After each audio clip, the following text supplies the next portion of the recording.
Hello, everybody, and welcome back to some more Quest for Glory 2. Um, I think there's going to be a whole bunch more uh, just screwing around trying to get things like just grinding.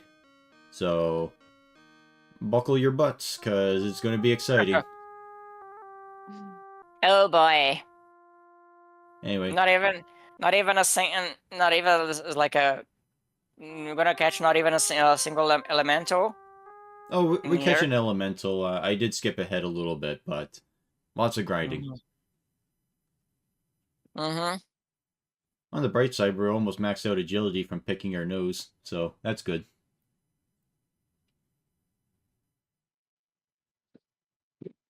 Let's see what else is there.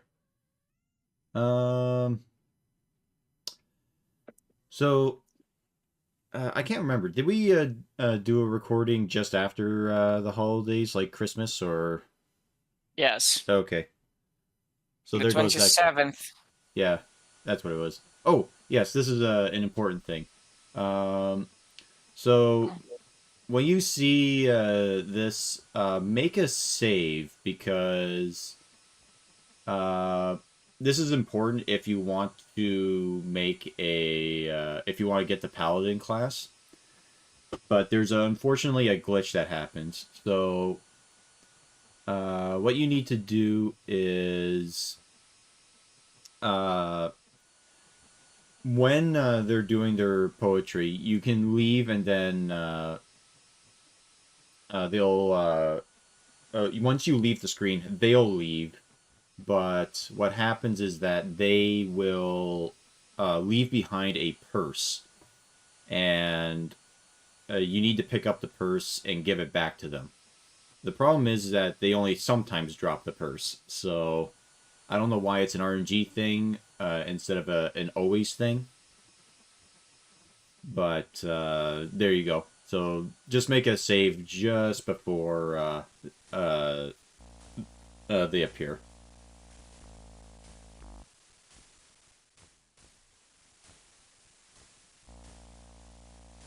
And let's see. And we might as well offload a bunch of our tails so our pockets aren't as full. And this is a weird thing. You can't give the claws. You have to specifically sell the claws, even though you can give the tails, and he understands that prompt, what you're trying to do.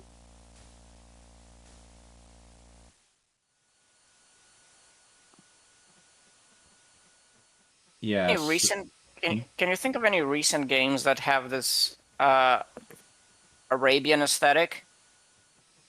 Uh, any recent games? Not that I can think of. The only game I can maybe think of would be like Age of Empires 2. I know that they've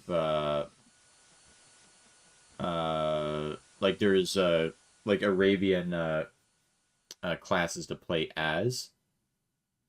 But even then that's a game that was made in like the late 90s, early 2000s kind of thing. Mm-hmm. So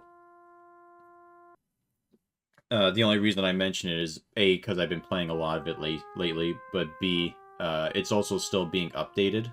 So Yeah. I don't think like I don't know. I can't think of any recent one. I mean, there were the Modern Warfare games. Habibi, those are not the most appropriate ones. Look, man, just because they came out long after 9/11. I mean, I know you shoot a lot of Arabs in them, but not sh I, I'm talking like this. Like an actual RPG, I know what you mean. It's going to be Uh, an RPG. I mean, closest thing I can think of is like Assassin's Creed, but that was like 14 years ago. No, 17 years ago. Oh yeah, It's the kind of first one. crazy. Kind of And crazy. they made a very distinct point to be like, "Oh, we're not being very racist. Please don't hurt us." Please don't bomb our studios. We're Canadian. um, and then over the years, the warning that they gave just got stupider and stupider. So now they've uh, put down like, "Oh yeah, we accept all gender identities as well as like racial identities and all this nonsense." And it's like, okay. Hmm. I think the warnings, the warning should be warning. This game is the most watered down garbage you're gonna play all year. Hmm. Oh, there was Assassin's Creed Origins. That was probably the most recent one. That would be more Arabian-ish. Hmm. Like it was Okay. ancient Egypt, but I don't know. There's something there, right?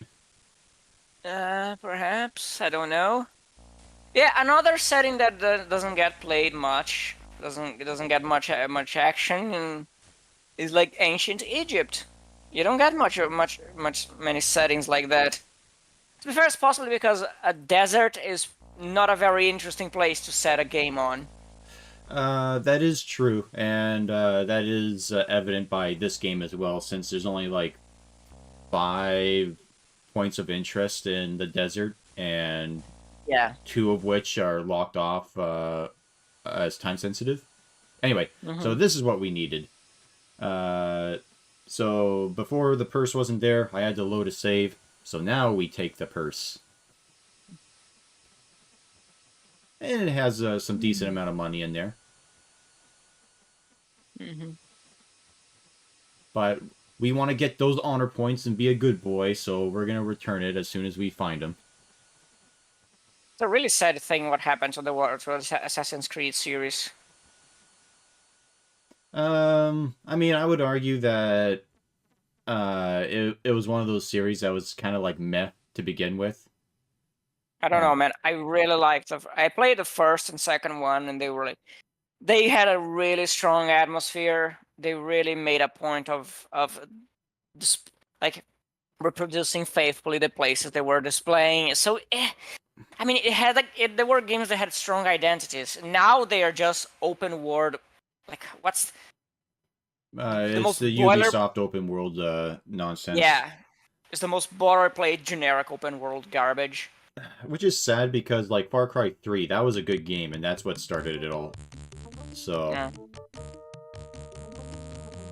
and then Far Cry 4 had a shit ass story, but the gameplay was a lot of fun, if only yeah. because you could ride elephants. Mhm. Because let me tell you, riding an elephant into a herd of enemies is one of the best things you could do in a game. Yeah. I know that Pagan Mean left a strong impression on people. People really liked him as a villain. Oh, the weird uh, ultra eccentric guy who, Yeah, the dictator on a pink suit. yeah, that guy. I I forgot his name because I don't care. Yeah, I mean he had some good lines in there. I really like his line in the beginning of the game where he says like, "Man, we only love in hindsight." Which is basically him admitting, "I only realized how much I loved your mom when she left me. Yeah, I like the I part where lost he her." took a pinch of the mom's asses and ate it. The mom's asses. Ashes. Okay. What, you don't remember that? Yeah, I mean, it would have been weird if if he was just taking a bite of her glutes. Who knows? I mean, it's her ashes, so that could have been part of her glutes. Yeah. I searched specifically for the particles that I can recognize from her ass. Even with all that burning, I could still smell it. But let's see, what else was there? I think the thing I really did like about 4 was that you could beat the game like within 10 minutes by just sitting at the table waiting for him to come Yeah. back.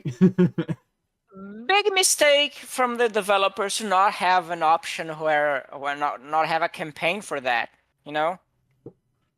Yeah, you technically you beat the game. Now you get to play the game helping Paganine destroy the rebels. I mean, that could have been an option, but I think it was more along the idea that you completed your main quest, you're done. There's nothing Yeah, else to do. Like you spread your I mom's mean, ashes, well, time to go home. yeah, you don't really spread it, you just lay them to rest. Well, kind of the same difference. Yeah. Although, and the Big Lebowski, how they spread the guy's ashes was funny. Mm. I have a hard time laughing at the character of that character because like John Goodman's character in have a hard time really laughing at that scene that is because John Goodman's character was extremely hateable to me. I mean, yeah, that is kind of the point, but at the same time, it's like, I don't know. I don't know. The guy was such a cunt that he actually kind of spoiled my enjoyment of the movie, in a sense. Um, I have conflicting feelings about that movie. Shank, shank, shank. Yeah, That unfortunately, was it's only the fast. one Jekyllman, so not as much money, but only 4 dinars. So we almost got as much money from the purse. Can you fight more than one enemy at once in this game? Yeah, it's basically only the Jackalmen that come at you at packs. And usually, whenever I fight them, they come in packs of 3. But I have fought a pack of 4 once. Mhm. And uh, basically, why they're so good to fight and make money from is because it's not like a percentile thing where it's like, okay, so you get like 100% of what one would have, and then 50% for the next one, and then 25% for the next one, kind of thing. It's just you get their all the money added at once, and it's like, okay.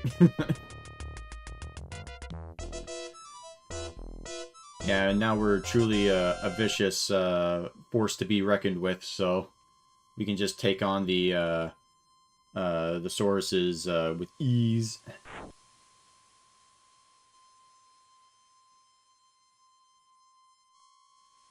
I'm trying to think what other enemies there are that we can fight, or what's left to fight, and I think we got everything. Yeah, so here's a pack of 3 of them. Hmm. But the way that this game does fighting in packs is just one at a time anyway. It's just that you have to do all 3 at once before the fight ends.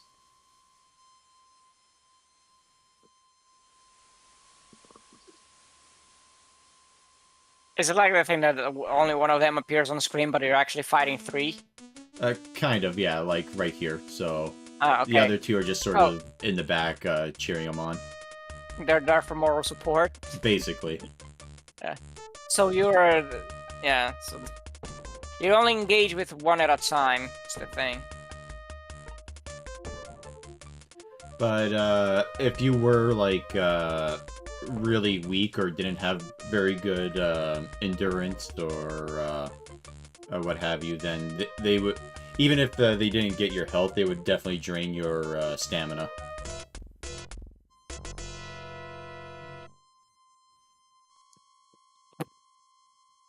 All right, 15 dinars and 45 centimes.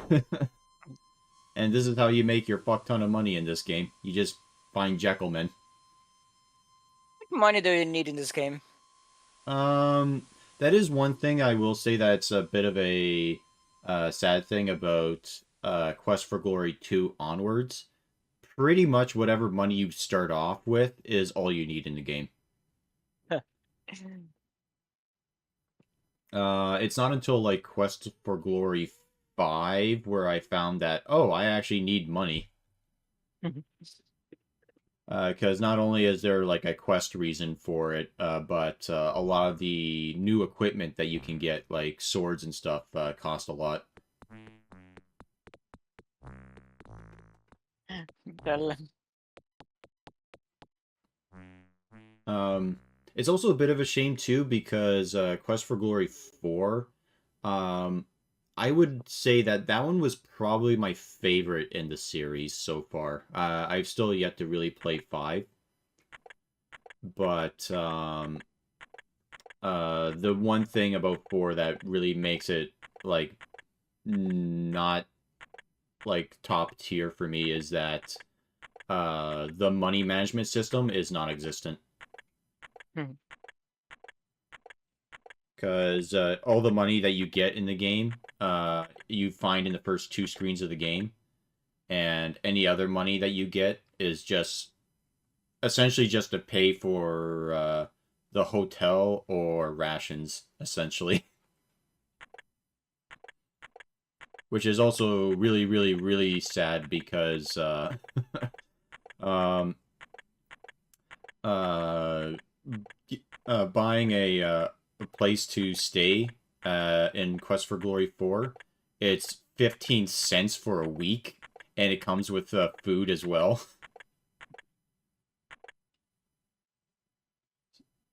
So that's a little disappointing.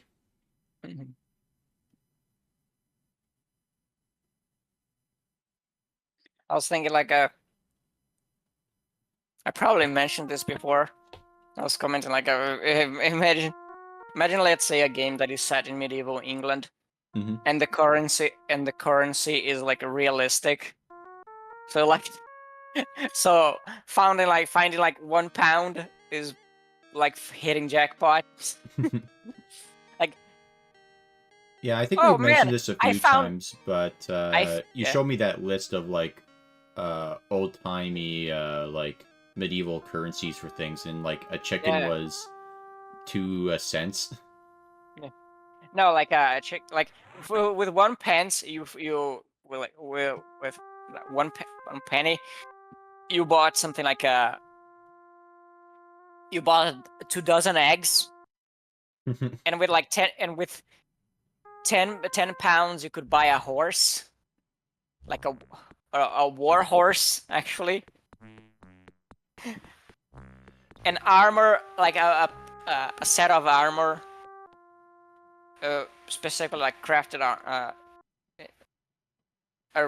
no, not a crafted, let's see, an armor that you requested uh, From the armorer, yeah, what's the word, Smith. no, when you get the measurements, like you get your measurements, forgetting the Uh, word. Fitted.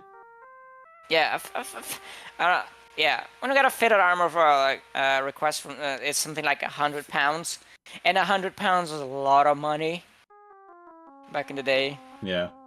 back in like 14th, 12th, 14th century.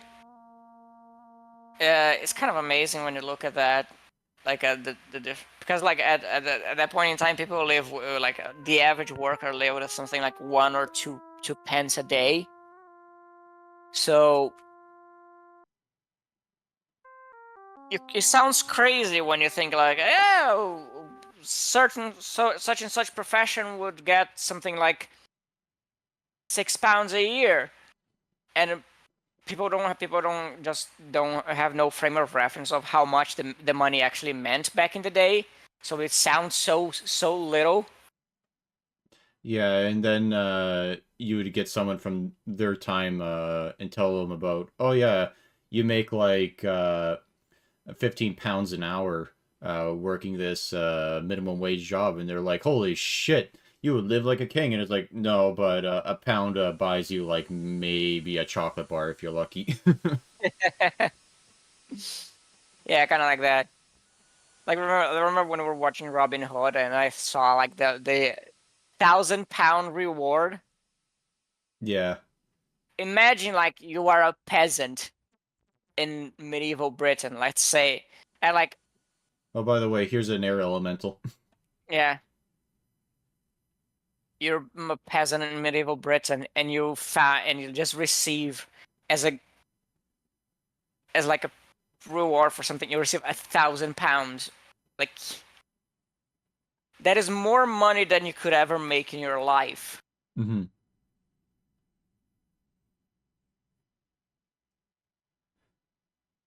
You probably just move just to avoid getting robbed, killed, and robbed for your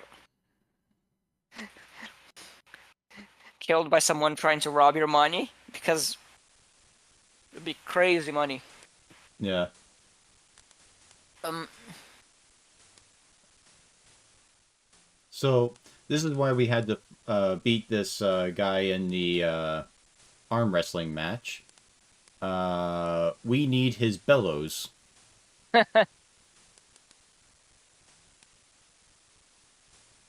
Uh,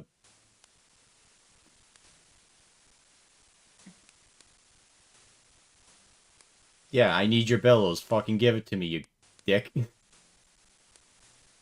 Okay, it's not for sale. I don't know. Ask for it. arm wrestle. Okay, he's still upset that I beat him. No.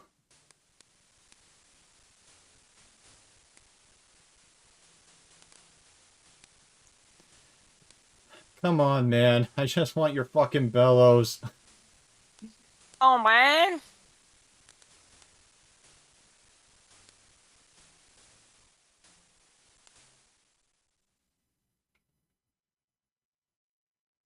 Uh, I guess here I'm just trying to figure out, like, the exact fucking, term that I'm trying to figure out. Like, he doesn't give a shit about the air elemental. He doesn't give a shit about the at elemental, or the eighth elemental. Mhm. I think in general, like as much as I like fantasy, we do need more game set in specific covering certain historical periods. Like, different historical periods, so that it's not always Yeah, medieval Europe. yeah, not just medieval Europe, like games like focus, for example, in, I don't know, 10th century Arabia. That's still technically medieval Europe.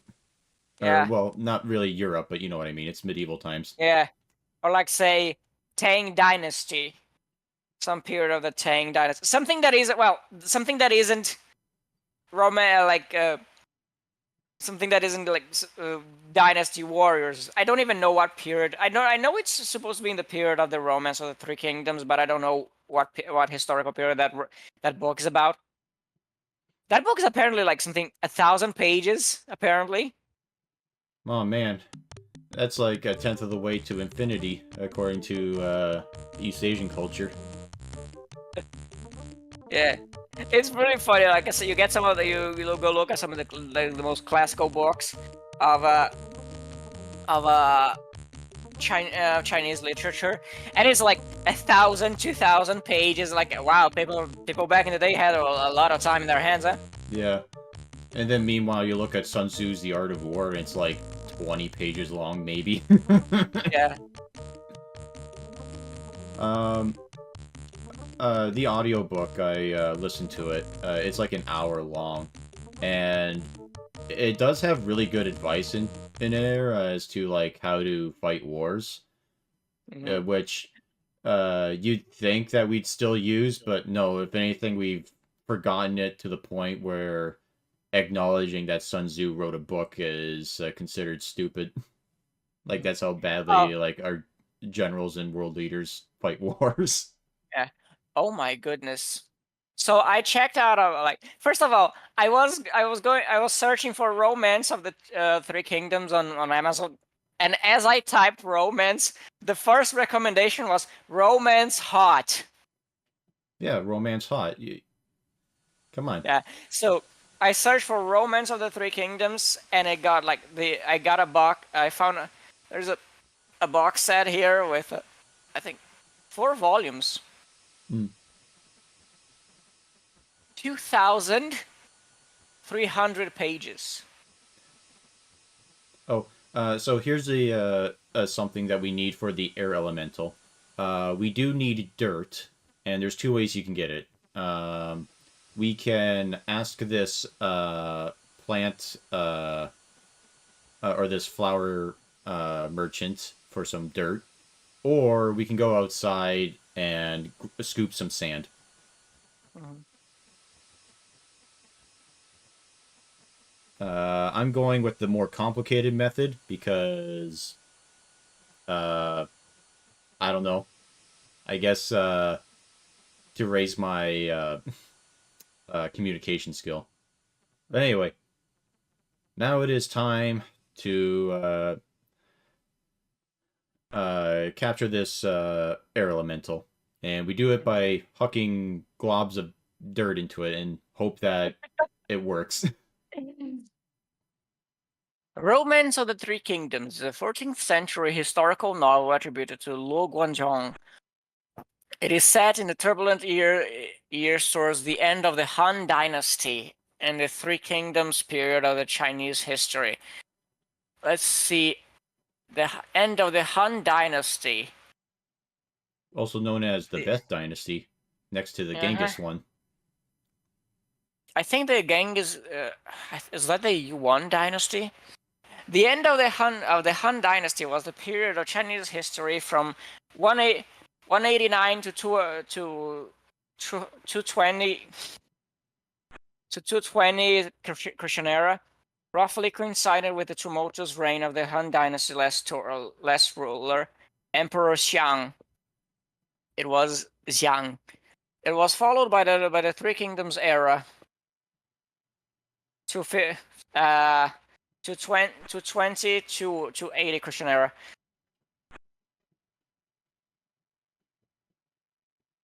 Yeah, so like when the Roman Empire was still around, it was like the period in the Rome that the Romans of the Three Kingdoms takes place. That is old.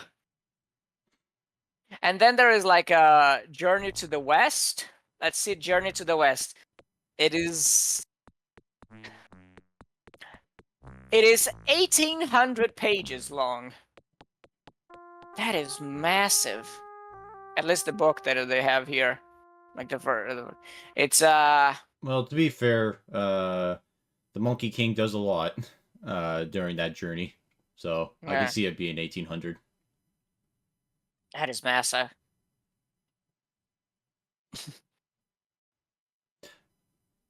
So yeah, catching this air elemental. It's fucking annoying because, oh my god, throw sand.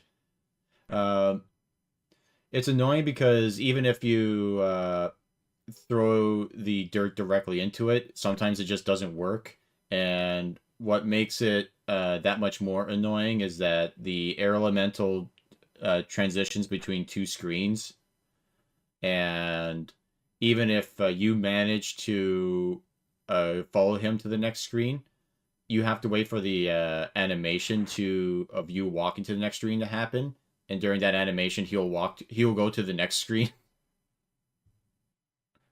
But anyway, we got the air elemental. Everything's fine and dandy. It took 1 second for the shopkeepers to get put up their businesses again.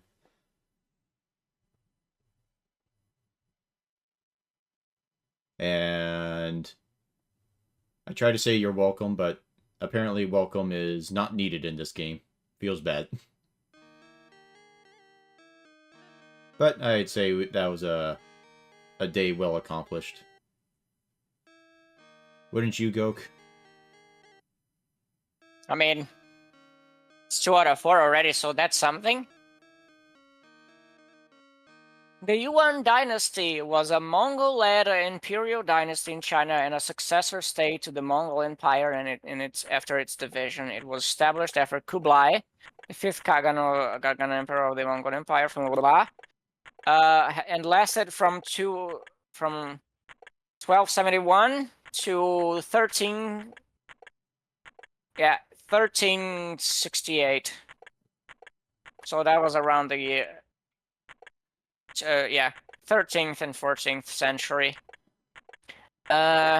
Yuan Dynasty. Yeah, that was the Mongol one, for lack of a better word.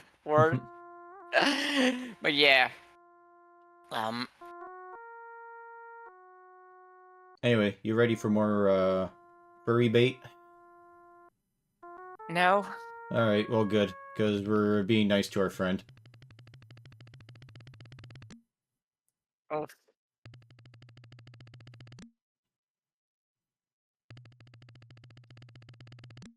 So yeah, we need more games about such historical periods. That would be nice. I recall, like, I remember that video I saw. I probably shared with you the video about that terrible Russian game. Was that the one by Warlockosity where he reviewed it? Warlock, or wasn't, or Warlocracy? Whatever. Warlockracy, that's it. Yeah, but Yeah, it was the one by the Russian state funded it. yeah. Yeah, So I've seen yeah, that I mean, video. as terrible as the game was, I do find I mean it would be nice to have more games like those. I mean, Yeah, or at the very least, maybe like another culture looking uh in on the an outside source. So like basically the closest I can think of would be like how Dark Souls is like medieval fantasy, but it's made by the Japanese kind of thing. yeah. It would be really nice to have more cultures, more countries making games like that about the specific cultures, about their specific history. Yeah. But anyway, that conversation will have to be on hold until next time. So hope you guys enjoyed, and we'll see you all next time. Have a nice night. Bye.